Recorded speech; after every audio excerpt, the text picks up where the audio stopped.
Je suis sûr que beaucoup d'entre vous ont visité un McDonald's récemment rénové, peut-être un avec un McCafé, mais avez-vous déjà cherché à savoir pourquoi ils ont commencé à remodeler les restaurants? Le premier McCafé aux États-Unis est apparu à Chicago en mai 2001, ce n'était que le début. Au cours des 5 dernières années, McDonald's a entrepris de remodeler chaque restaurant américain. La plupart d'entre vous se demandent peut-être combien de temps s'est écoulé depuis la dernière fois que vous avez marché dans un vieux McDonald's. Demandez à quelqu'un qui a fait des études de marché et vous entendrez quelque chose d'étrange. McDonald's perd de l'argent sur le processus, c'est un fait. Les nouveaux meubles n'attirent pas de nouveaux clients et les McCafés ne peuvent pas vendre du café aussi bon marché et générer des bénéfices. Regardez les prix Starbucks et vous verrez ce que je veux dire. Les intervenants disent qu'ils voulaient une ambiance plus adulte pour le restaurant, un look plus chic pour une Amérique plus chic. Mauvaise réponse, cherchez-le maintenant. Quel est le groupe d'âge cible de McDonald's? Ce sont des enfants et des adolescents, cela a toujours été. Alors, pourquoi ont-ils commencé toutes ces rénovations? Pourquoi l'une des plus grandes entreprises américaines dépenserait-elle plus d'1 milliard de dollars sur une stratégie marketing redoutable? C'est là que les choses deviennent intéressantes. Commençons par les lieux de jeu. Si vous vous en souvenez bien, il n'y a pratiquement pas 2 places de jeu identiques chez McDonald's. Certains d'entre eux étaient vraiment amusants, je sais que j'ai eu quelques favoris, certains d'entre eux étaient également très dangereux. Le premier bijou que j'ai pu trouver est un manège à Lancaster, en Pennsylvanie, dans les années 1980, qui a été fermé quelques mois seulement après son ouverture. Peu d'informations ont été données sur les raisons de leur fermeture. Le lot est vacant depuis. Si vous trouvez les bonnes connexions dans Lancaster, vous pourrez peut-être simplement lire un article qui n'a pas été imprimé. Les enfants jouaient sur le manège d'une manière qu'ils n'étaient pas supposés faire. Vous voyez, ce sont des enfants, alors bien sûr ils le feraient, un jour.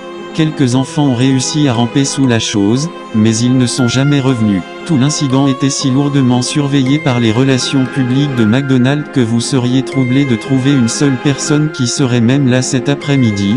Le seul témoin que quiconque puisse trouver avait ceci à dire. Lorsqu'ils ont sombré, quelques parents ont commencé à demander de l'aide, puis quelque chose est arrivé aux lumières, le carrousel devenait de plus en plus brillant et la musique était assourdissante. J'ai quitté le bâtiment en courant lorsque la machine a commencé à fumer, mais j'ai regardé par la fenêtre pour voir si les enfants allaient bien et si, les employés, se tenaient juste derrière les registres. On aurait dit qu'ils attendaient toujours des clients. Des histoires de plus en plus étranges remontent au fil des ans. Des rapports d'enfants qui s'enfoncent dans des fosses de balles ne devraient avoir qu'une profondeur d'1 pied. Les mères cherchant des tubes à jouer pour leurs enfants, seulement pour trouver une paire de chaussures solitaires, mais les lieux de jeu ne contenaient qu'une fraction des incidents. En 1996, à Knoxville, Tennessee, un homme d'affaires de la quarantaine s'est rendu dans les toilettes d'un McDonald's et y est resté pendant 7 heures. Les clients ont noté qu'il avait refusé de quitter l'étal le plus éloigné. La police a finalement été appelée et a réussi à enfoncer la porte. Les ambulanciers l'ont maîtrisé car il ne voulait pas quitter les toilettes. Alors qu'il le sortait de l'étal, il s'est mis à crier « Ramène-moi, je veux y retourner », mais dès qu'il est sorti du restaurant, il s'est évanoui. Il n'avait aucun souvenir d'avoir jamais visité un McDonald's le jour de l'incident. Le restaurant a été fermé avant que quiconque puisse inspecter le stand où il s'était enfermé. Cependant, tous ceux qui ont utilisé les toilettes ce jour-là ont mentionné avoir entendu plusieurs voix murmurant des choses telles que « Ce n'était pas lui, nous devons y retourner, je t'ai vu sourire ». Puis, en 1999, il y avait un cuisinier dans le Vermont qui est entré au centre du restaurant et s'est jeté de l'huile bouillante sur elle-même sans broncher ni dire un mot. Plusieurs clients ont commencé à rire et à rouler dans l'huile en feu à côté de lui et tous ont été transportés à l'hôpital. Un seul a survécu mais refuse de faire une déclaration. Pas qu'elle pourrait facilement. Sa gorge a fondu complètement et a dû être complètement restructurée. Le directeur a affirmé qu'il ne se souvenait pas avoir embauché le cuisinier et qu'il ne se trouvait dans aucun document officiel. Son badge n'avait même pas de nom, mais un signe étrange écrit dessus. Encore une fois, le McDonald's a été fermé sans laisser de traces. La plupart des histoires me semblaient être des légendes urbaines, mais elles n'ont jamais échoué. Partout où j'ai trouvé une histoire, un McDonald's avait été fermé dans son sillage. Vers la fin des années 2000, le nombre de dissimulations était devenu si fréquent que McDonald's a décidé de tous les fermer et de les reconstruire, mais bien sûr, ils en manqueraient quelques-uns.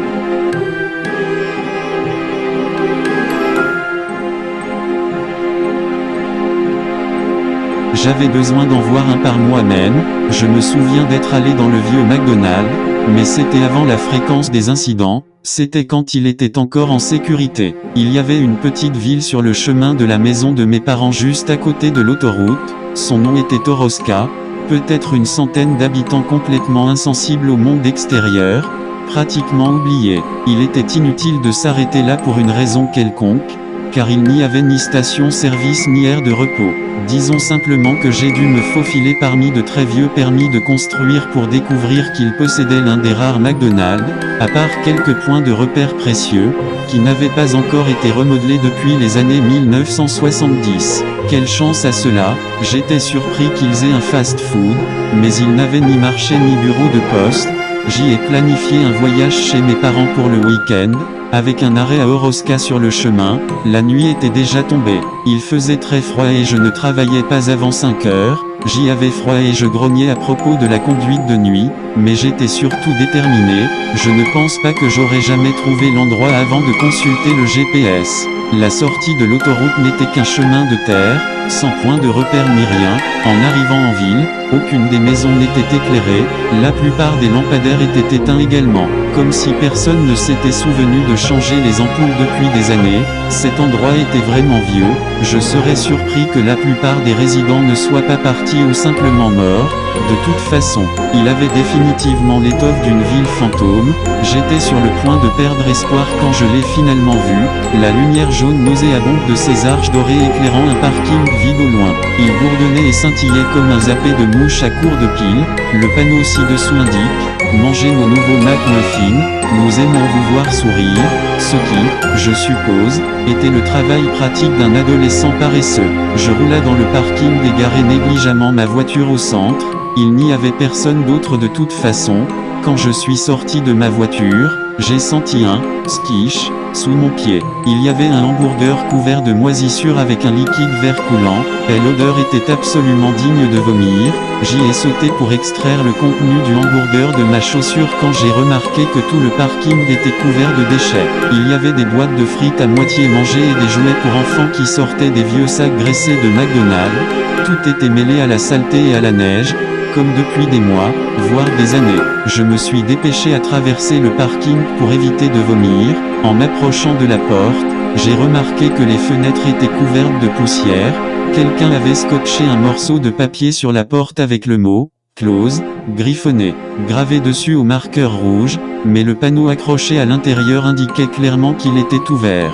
Prudemment je me suis approché de la porte et je l'ai poussée. Une cloche artificielle fredonnait une vieille chanson de McDonald's qui disparaissait sur les dernières notes alors que la porte s'ouvrait. J'ai regardé autour de la pièce éclairée par un éclairage fluorescent et j'ai vu qu'elle était vide de vie. Il n'y avait personne assis à l'une des tables et personne ne fréquentant les registres.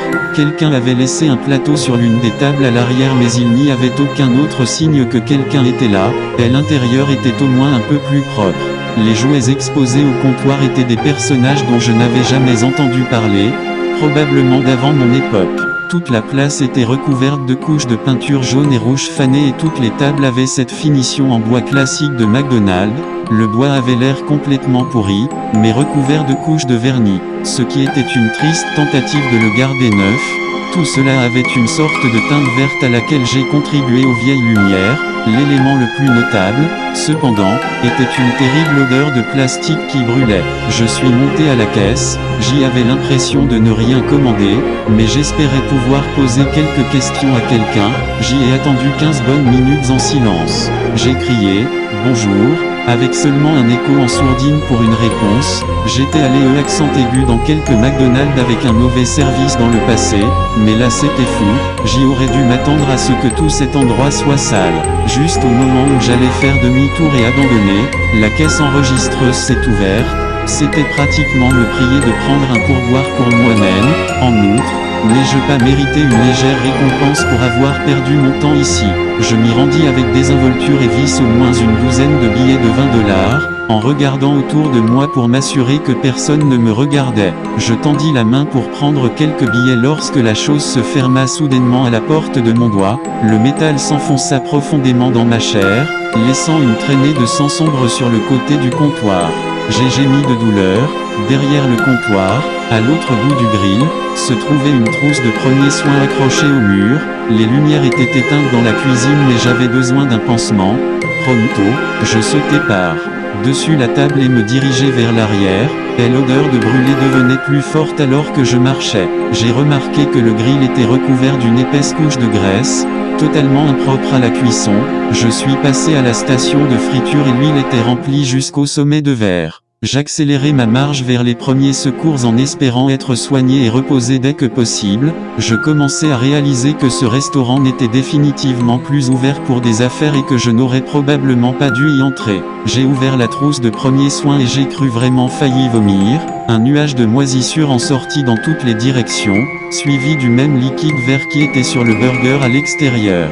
J'ai commencé à tousser et à agiter les mains en l'air pour éliminer la poussière de moisissure qui flottait. La cloche que j'ai entendue jouer quand je suis rentré tout à l'heure retentit. Je me suis stabilisé.